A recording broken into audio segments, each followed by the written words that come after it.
Hey, welcome back to the studio here, broadcasting out of Milwaukee, Wisconsin. I'm Matt Kuhlman, and for my first video on digging into my stacks of artwork that I have around the studio, I wanted to start with the piece that probably has the longest, possibly most interesting story, depending on what you find interesting. But it's definitely an outlier within my body of work. And I'll put a picture up on the screen so you can see it a little clearer in all of its glory. But this is my submission that I put into the Artists for Trump Coalition back in 2016. I framed it up here. I built this frame myself. I think this has real glass in it too. If you were to buy this, I'd probably pop this out and put some plexi in there because I don't like to ship real glass, it breaks a lot.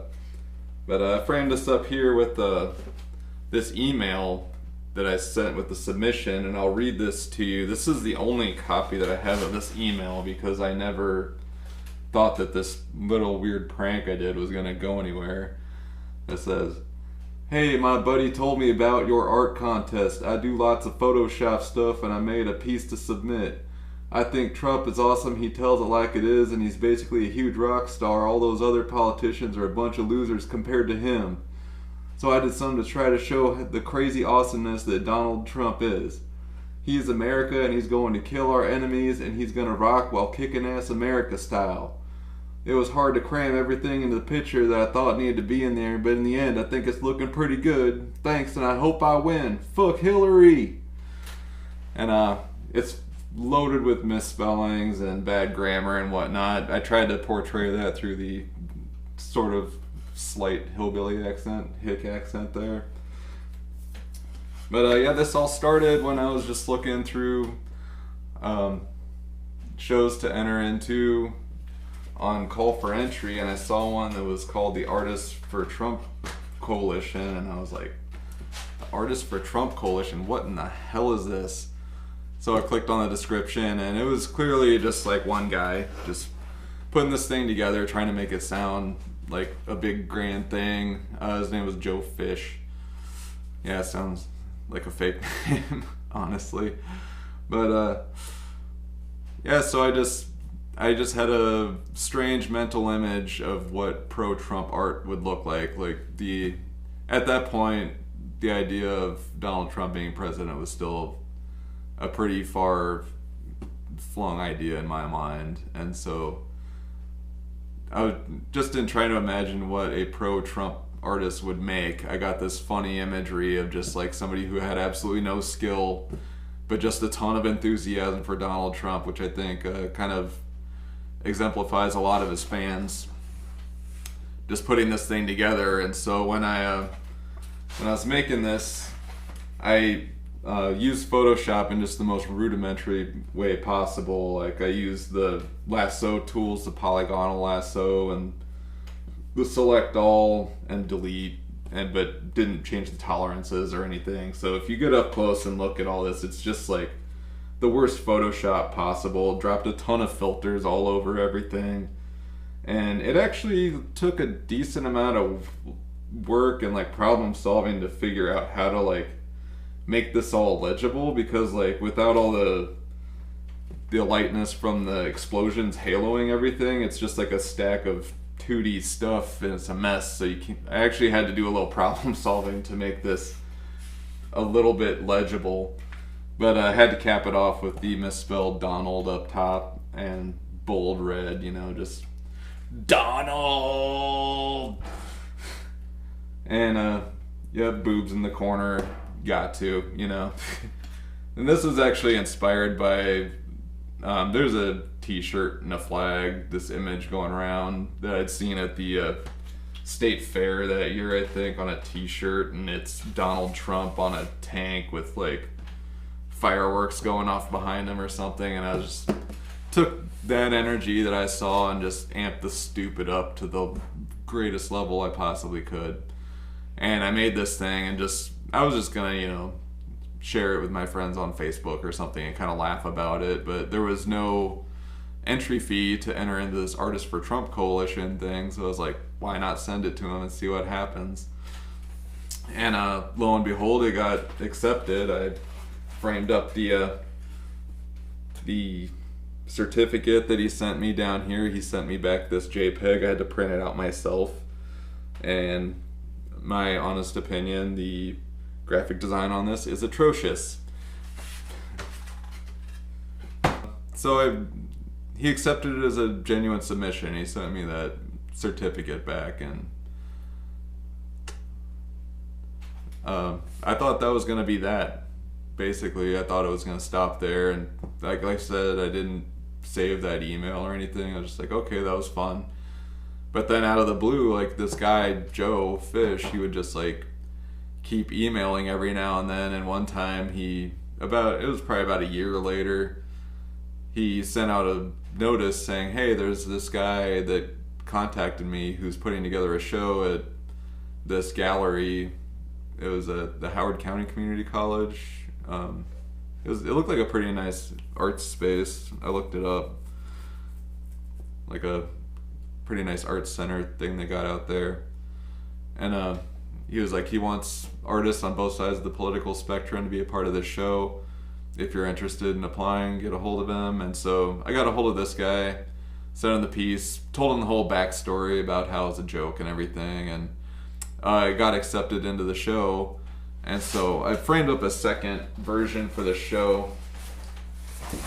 I have two framed version of these I'll be posting up. This one I printed out bigger. I think I got that like 11 by 14.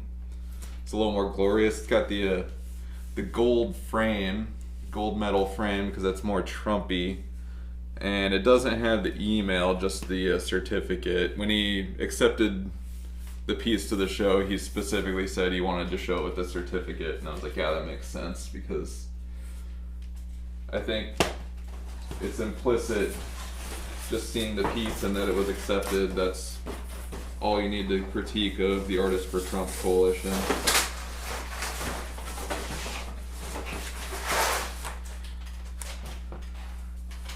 And so I thought that was pretty cool at that point. You know, I got the piece into a real show just based on a weird prank that I did a year before, and I was like, cool.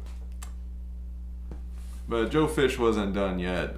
He started reaching out to all the journalists that he could in the area, trying to get somebody to write about the show, somebody that had an art section, you know.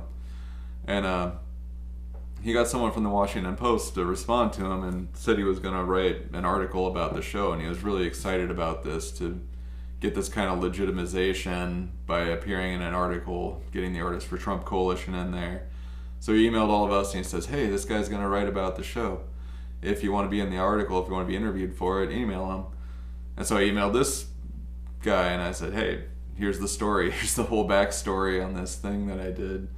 And he thought the piece was hilarious, and he actually interviewed me. Like, I talked to him for like 45 minutes or so one night, and I was pretty excited. I was like, I'm gonna be in the Washington Post just from doing this silly little prank on Photoshop.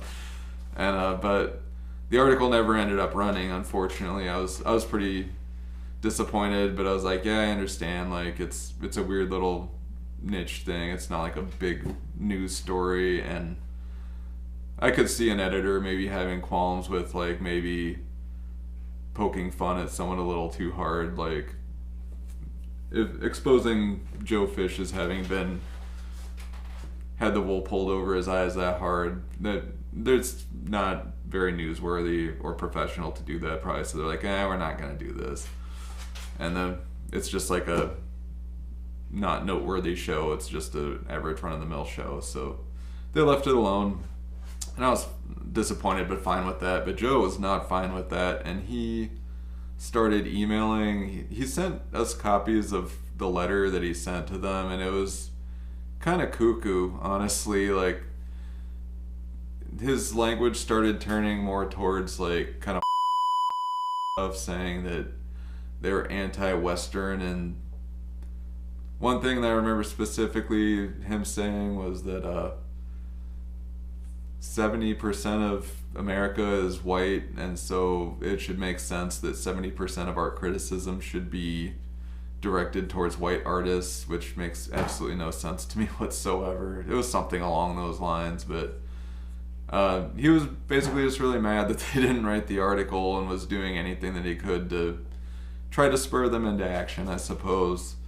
And he wanted, I think, everybody on the Artists for Trump Coalition, all the members, to sign this letter that he was sending to them, or just the people that were in the show, which there was like 3 of us, I think. Me, him, and one other guy got pieces into the show, I believe. But I wasn't. I was like, no, I'm not going to sign your letter of grievances to the Washington Post. They have the right to not write an article if they don't want to.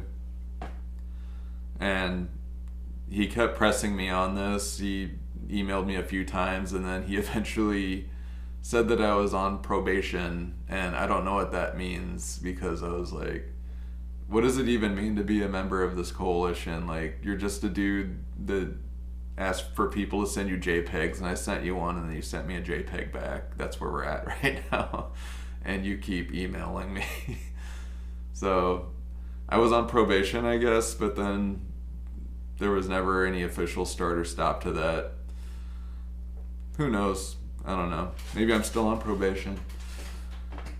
But so it was at that point, anytime that there's been like winners within the Artists for Trump Coalition, that's when he puts their work on the website. Like, I only know the people whose work has appeared on the website, and that's like 5 or 6 people, because in the initial entries he only posted the top 5, so unfortunately I was out of the top 5 and didn't get posted on the site. But this time I did, because I got into the show, and that is at that point that somebody else got a hold of him and was like, dude, this guy's clearly screwing with you. Like, this can't be real. This can't be a real piece. And he was already pretty suspicious of me, I think, anyway. I think somebody had looked up my Twitter and seen a bunch of, like, very clearly anti-Trump sentiment on there. But the cat was out of the bag at that point, and so apparently what he did was circulated an email among everybody and asked, like, what should we do? Should we kick him out? Which, again, like, what would that even mean? And how do we deal with this guy? I think he pulled a prank on us, and what do we do? And then I just get this email out of the blue following that says, it's my conclusion that we shouldn't be displaying anti-Trump art on the website. It's not the logical place for it, but we will still recognize past winners. And not being privy to the whole like conversation leading up to that, I was just like, what does this mean? And I look at the website, and like my name is still on the Artists for Trump Coalition website. I am still a winner. But if you click on my thumbnail, it won't show the image. It says image removed or something. And I only found all this other stuff out because one of the other people, who was also not a Trump fan, but had she didn't put a joke piece in. She put a real piece in, but she got all these emails and reached out to me, and we chatted, and she told me everything that happened. So I got the backstory on the secret email meeting of how to deal with me. And so I guess I'm still part of the Artists for Trump Coalition. It's hard to say. There hasn't been a lot of activity. He started kind of going off the rails.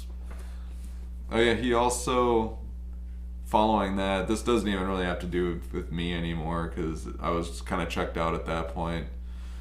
But he put together another show that said "Fight Media Bias," and I thought it was kind of funny that he basically admitted that nobody entered the show. So he was just like, yeah, the show was canceled because of low turnout, but we were able to focus really hard on these like 5 artists that we've identified. And he was really excited that some other lady that I'd never heard of had joined. He was like, she's a very prominent right-wing artist. I'm like, okay, I've never heard of her, and I don't care, so that's about that. But I did eventually get my appearance in the Post. I eventually got there, just through serendipity, you know. And it was year and a half later, another guy from the Post emailed me, and he wanted to do an article about art or aesthetics in the Trump era. And he had my contact given to him by his now editor, who had originally interviewed me. He moved up to editor, and this guy was working for him. He says, "Oh yeah, this guy, I talked to him before. He's done some Trump art." He dwells in that space a little bit. So he interviewed me, and I did get a few mentions in the newspaper there. So that was the crowning achievement of the Trump Artists for Trump Coalition saga. That's the end of it, and here I am sitting here telling you about it. And so now these pieces are going to be up for sale. I'll put these up in my Etsy shop. I think they're looking pretty sharp, and we can all look forward to just laughing at this era that we lived through, and hopefully we don't have to go through another one. Thanks for watching. Catch you next time.